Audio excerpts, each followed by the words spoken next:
Good day, folks. This is Greg Judy at Green Pastures Farm, and I just took a break because I ran out of gas, and I'm going to gas up my steel. And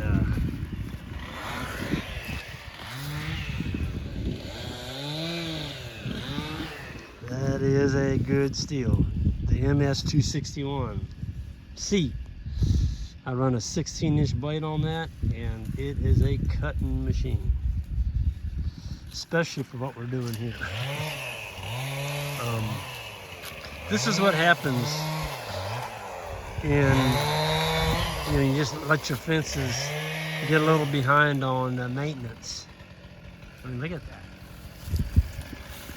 You can't even see the fence in there. Yeah. This is our nemesis. This is the autumn olive.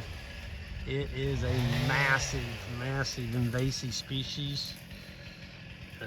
It can go from a little tiny sprout to that tree right there in probably 7 to 10 years. Maybe not even that long. Maybe 5. They get with it. They can grow 4 to 5 feet a year once they get started. You believe the conservation department used to put these things out? You could buy them. You could buy these stinking things. They called them wildlife bundles. Well, it didn't take them too long to figure out what they'd done. Same thing they did with the multiple rose bushes. They brought those into Missouri too for wildlife cover, and now they're all over the country. And they will eat your lunch. Got Jackson, he's following behind me, and Ike's back there. And the chainsaw you hear is Isaac. We're basically hop skipping in front of each other. I just took this down. And so what we're doing is we're windrowing it. I'll show you. So we're just pulling it out here in the pasture and making sure that we stack it all the same direction. So the trunks are on this side and the top of the trees facing back south. And I'll be able to come through with the grapples on the tractor and just grab all this.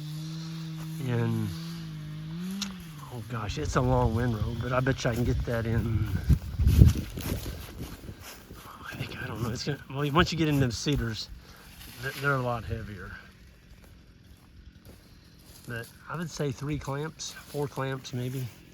And we cut an opening across the ridge over here. It's down in a draw, there's no grass. It's just a bunch of little small cedars and surrounded by junk. And so all this, we'll just come in here and grab it.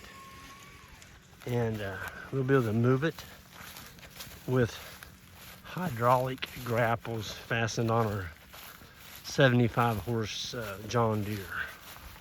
And folks, if you had to take all this brush, and I don't want to put it on my neighbor's over there, and I don't, neighbors are kind of funny. He won't maintain the fence line at all. But if I put stuff on him, even though we're doing all the work, cutting it, painting the stumps, keeping our cattle in, he might throw a fit to come in here and find a piece of brush over there. I'm telling you, I had a lady dress me down one day. I couldn't believe it. Dang neighbor. Oh, she got right. What do you think you're doing? Stacking that brush over there. I'm like, well, honey, you won't take care of the fence. I'm in here, taking care of the fence, keeping our livestock in. Well, you can't stack it on our side. Well, the brush was growing from their side. So I was cutting it on their side because it was on our communal fence, weighting the fence down. The cows weren't going to stay in. But you get a lot of town people moving out to the country, and they don't have a clue. They really don't. They don't have a clue what it takes to keep animals in. And you get this stuff like this laying on your fence. Oh, I'm sorry, you're not going to be able to keep it hot. And then they get it weighted down, and the cows are gone. They're on your neighbors. And then, well, why didn't you keep your cows in? Well, last time I was over, you complained about me cutting it. So anymore, I just, we're cutting it, but I'm putting it all on my side. I'll grab it, I've got a couple of little waiting spots over there in them woods, and that's where we're gonna stick it. So we're gonna have the rabbit-tats on our side. This is gonna make some pretty darn good rabbit-tat. Ike's going after it, man. I cut that right there where he's at. I'm telling you, that is some gnarly stuff. Autumn olives, big cedar limbs, the whole 9 yards, all stuck together. Oh, Ike's a big, stout young fella. He's horsing it out of there. So, this is a paddock that we grazed. Let's see. 1, 2, 3, 4. We were here about 5 days ago. You can tell the manure's still pretty fresh looking.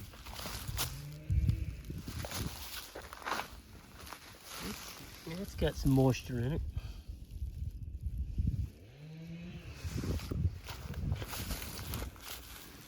See, we grazed this down to about 4 inches, 4 to 5 inches. And this is winter stockpile. So it came in here. It was about 6 to 7 inches of dry matter. And then it had about 3 to 4 inches sticking up over the dry matter. So the green was actually about 8 inches tall. And we tried to take the top 3 inches off and we're gone. So half a day. This whole paddock, people ask me the other day, Greg, how big an area are you giving them? Well, we're giving them 4 acres in the morning and 4 acres at night. And that's about 262 head. Yearlings, cows, steers, and just starting to get on to our calving. And that's something I wanted to cover. You know, when your cows calve, folks, every cow that calves for the first 45 to 60 days, that cow's nutrient requirements are double. So she's eating a lot more food once they calve. So you got to realize you got to give them more forage. You got to give them a bigger area. You get, 60, 70, 100 pairs out there. You got to start giving them a bigger portion of grass, or you're going to be limiting them. And when you limit your cows with a new calf on them, they're going to get thin. And next thing you know, you're going to have a sick calf. I just opened that one up. And the reason you're going to have a sick calf is because the calf is not getting enough quality milk from the cow. You're not giving her enough to eat. So spring flush, the rule of thumb is move fast. Fast growth, fast moves. Slower growth in the summer, slow them down. Slow them down. Give them a smaller area. The problem with slowing them down, everybody goes, well, they're going to overgraze that area because you got more animals now on a smaller area. Well, first of all, you should have called. You should have called some animals. Time you get into that, 60 to 70 day rest period where things aren't growing as fast, you should have sold some animals. And those can be steers, some grass-fed steers. They could be some cull cows. They could be some cow-calf pairs. There's always animals you can sell to lighten up your stocking rate going into the summertime. And in the springtime, you always need more animals to eat all the grass. But once the grass slows down, you gotta lighten up on your stocking rate. People don't understand that, especially with sheep.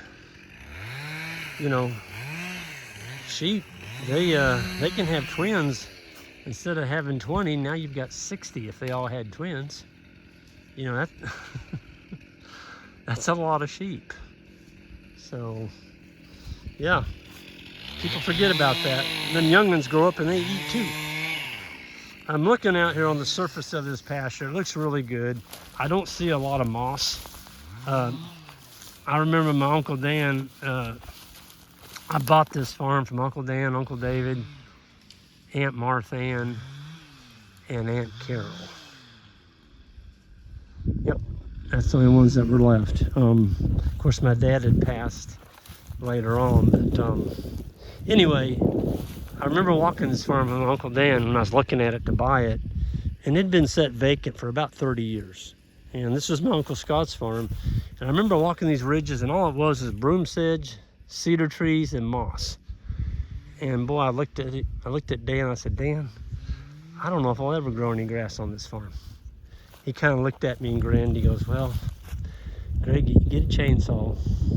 You get in here and cut these cedars out of here. Bring them cows in, get you some lime down. Get you some hay going out here. He said, you'd be surprised. And Uncle Dan was right. You know, it turned around. We don't have any moss left. There's no broom sedge. And there's not a single cedar on this ridge. Now, we've left them on the edges over here, all the way around this. I mean, there's cedars all the way around here. And I don't mind them on the edge of the field, but I don't want them out here, because all they're gonna do is kill out my grass.